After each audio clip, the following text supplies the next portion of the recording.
Olá, bem-vindos ao segmento do canal em que nós conversamos sobre filmes e séries antigos, do antigamente. Hoje nós vamos conversar sobre o Confissões de Hollywood, de 1990.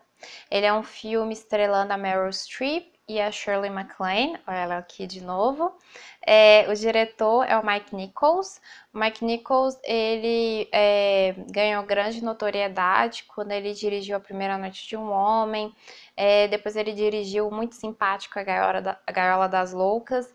E mais recentemente ele dirigiu Os Jogos do Poder com Tom Hanks, mas a carreira dele sempre ele deu um espaçamento assim entre os filmes dele. Eu acho que ele não tem nenhum outro projeto que ele está trabalhando no momento, muito embora ele seja muito competente. O filme ele é baseado no livro de mesmo nome, pelo menos em inglês, o nome é o mesmo, Postcards from the Edge, de 1987, da Carrie Fisher, e ela adaptou também o livro para o filme, para esse filme em particular.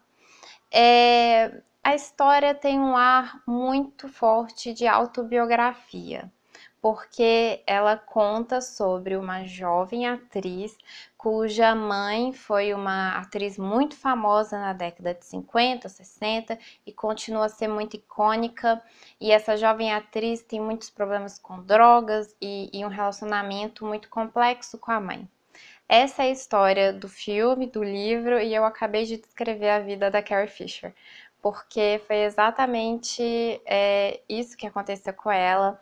Ela também tinha uma mãe muito icônica, a Debbie Reynolds, que teve uma fama muito grande na década de 50, 60, assim, continuou bem famosa até, infelizmente, o final da vida dela, né?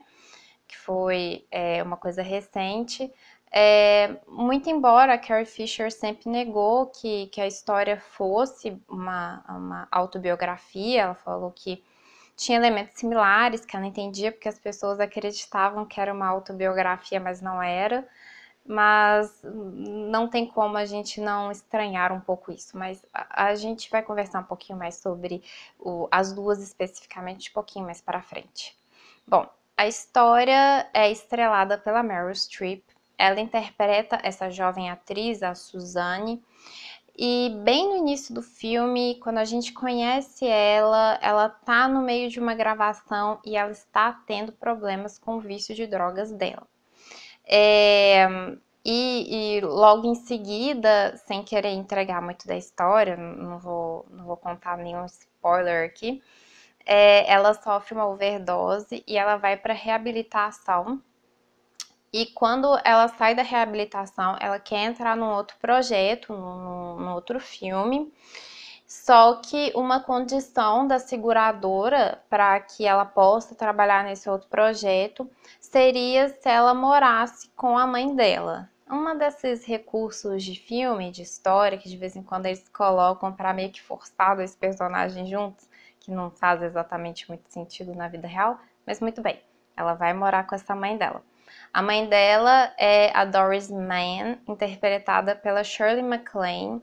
Ela foi uma atriz muito famosa nas décadas de 50, 60, continua muito famosa. Dá a impressão que ela continua ainda muito ativa, dá a impressão que ela continua se apresentando no palco, assim, com algum tipo de show de entretenimento em que ela canta. E parece também que ela é a porta-voz de algumas marcas, pelo menos foi isso que eu consegui apreender do texto dela. E existe muito amor no relacionamento das duas, mas é um relacionamento complexo. A Suzanne, ela teve que crescer se sentindo nas sombras da mãe, nas sombras da fama da mãe, com muita expectativa sobre ela. E, paralelamente, a própria mãe teve um relacionamento muito complicado com a mãe dela, ela aparece no filme. Essa senhora, que é a avó da Suzanne, é uma senhora sulista, bem ligada ao trabalho mais da terra, mais ligada à família, assim. Só que ela é muito crítica da filha, muito crítica da Doris. E isso marca muito a Doris e também ela é muito marcada pelo período que ela era uma atriz de sucesso, na década de 50, 60, que ela estava naquele sistema de estúdios. Eu não sei se muita gente é familiarizada com isso, mas para frente no vídeo a gente conversa mais um pouquinho sobre isso, mas isso marcou ela muito. Os personagens, eles são muito redondos, muito realistas, a gente consegue ficar muito interessado, ficar muito investido no que acontece com essas mulheres. E são personagens femininos muito interessantes. Você tem personagens masculinos ineficazes na maior parte do filme, eles estão ali meio que incomodando ou não estão ajudando, com a exceção, eu consigo pensar de um, que é o personagem do Gene Hackman, que ele é um diretor que dirige a Suzanne no início do filme. Mas esses personagens são muito redondos, você consegue imaginar eles como seres humanos mesmo, pessoas que vocês conseguiriam conhecer no seu dia a dia, assim. E o filme é redondo nesse sentido também. Talvez ele não nos deixe no final com uma sensação que houve uma resolução das coisas, existe uma evolução, mas a coisa não é resolvida num todo, assim. Mas como um filme, vale muito a pena.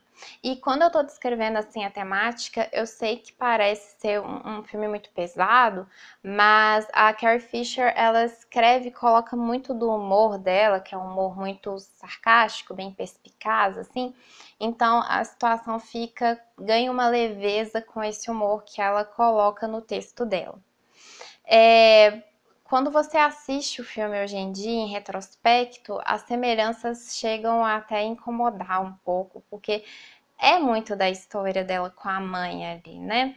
A Carrie Fisher, ela teve problema com drogas, tanto que na biografia dela, que ela lançou este ano, que ela estava promovendo no início, meio do ano, assim, ela fala que durante o processo de gravação do Star Wars, ela estava dopada em muitos períodos, em muitos momentos.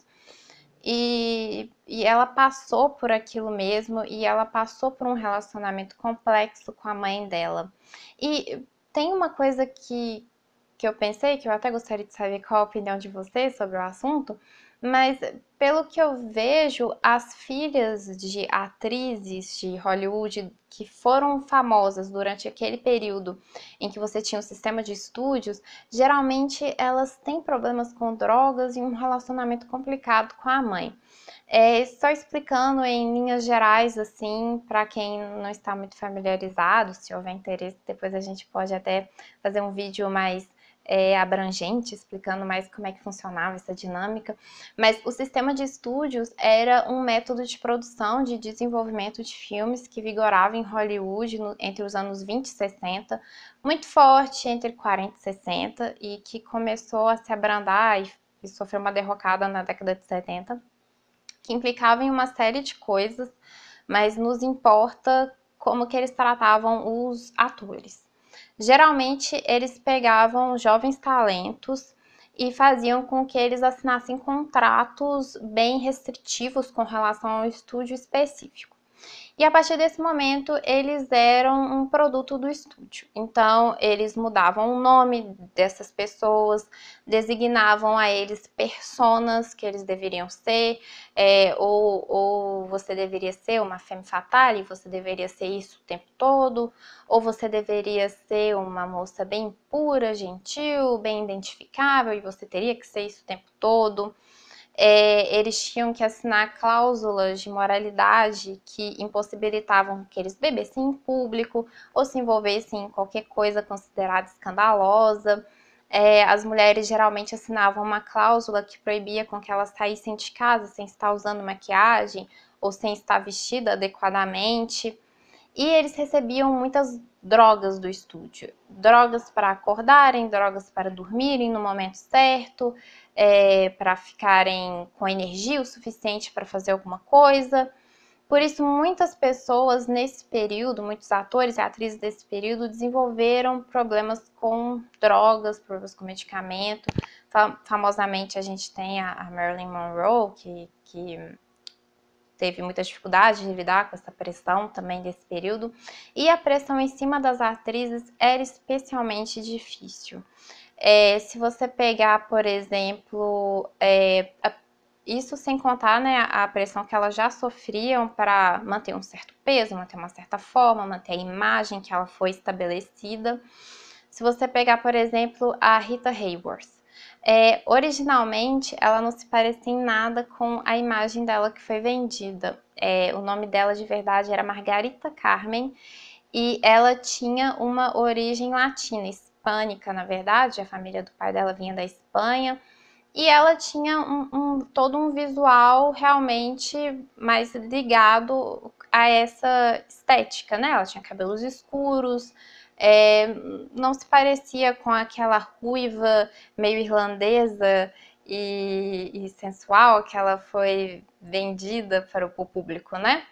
Ela teve que tingir os cabelos de vermelho e ela fazia um tratamento que ela dizia ser muito doloroso, de eletrólise, para levantar a linha do couro cabeludo dela, para dar uma testa mais ampla para ela, porque isso seria considerado mais agradável. A Doris Mann, no filme, ela vira e fala em algum momento que o estúdio tinha raspado as sobrancelhas dela, o estúdio para o qual ela trabalhava na década de 50, 60, tinham raspado as sobrancelhas dela para poderem desenhar por cima, e depois a sobrancelha dela nunca mais cresceu de novo. Isso é um bom exemplo do tipo de pressão e objetificação e abuso que essas atrizes sofriam nesse sistema de estúdios. E, bom, eu faço essa digressão porque eu acho que, realmente, se você analisar, são mulheres que ficaram muito traumatizadas e elas tiveram relacionamentos complicados, não só com as filhas, mas também com os filhos, mas eu acho isso mais fácil de observar e bem latente nos relacionamentos com as filhas delas. Se você pegar, por exemplo, a Judy Garland com a Liza Minnelli, foi um relacionamento muito complicado. A Liza Minnelli também teve problema com drogas, a Judy Garland também, obviamente, também problemas com bebida. Também foi o caso da própria Shirley MacLaine com a filha dela. A filha dela escreveu até uma biografia esse ano só para falar mal da mãe dela, o livro todo ela reclamando da mãe dela. Sachi é o nome da filha dela. E o relacionamento da Carrie com a Debbie não foi uma exceção, foi um relacionamento complexo, mas dava para observar que era um relacionamento muito amoroso da parte da Debbie com relação à filha, da filha também com relação à mãe. Foi um relacionamento bem especial, mas existia um trauma também que eu acho que não ajudou nenhuma dessas mulheres que passou pelo sistema de estúdios. Eu acredito que hoje em dia os atores, que por eles não terem que passar por isso, o próprio relacionamento deles com a família é muito mais simples.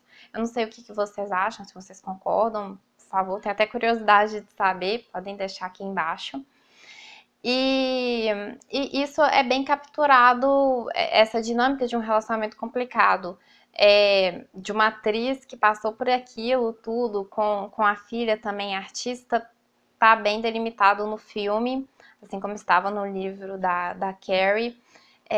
Por isso eu recomendo muito o filme, é bem interessante, faz parte do legado dessas duas atrizes, que foi um legado muito bonito.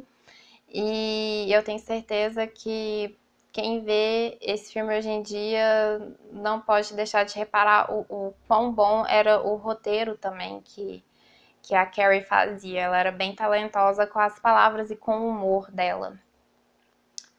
Bom, então é isso. Eu espero que vocês tenham gostado, que vocês tenham achado interessante. Caso vocês tenham visto esse filme ou tenham vontade de ver, por favor, deixem aqui embaixo. Espero que vocês acompanhem os vídeos desse segmento e dos outros segmentos do canal. Muito obrigada pela atenção e até mais.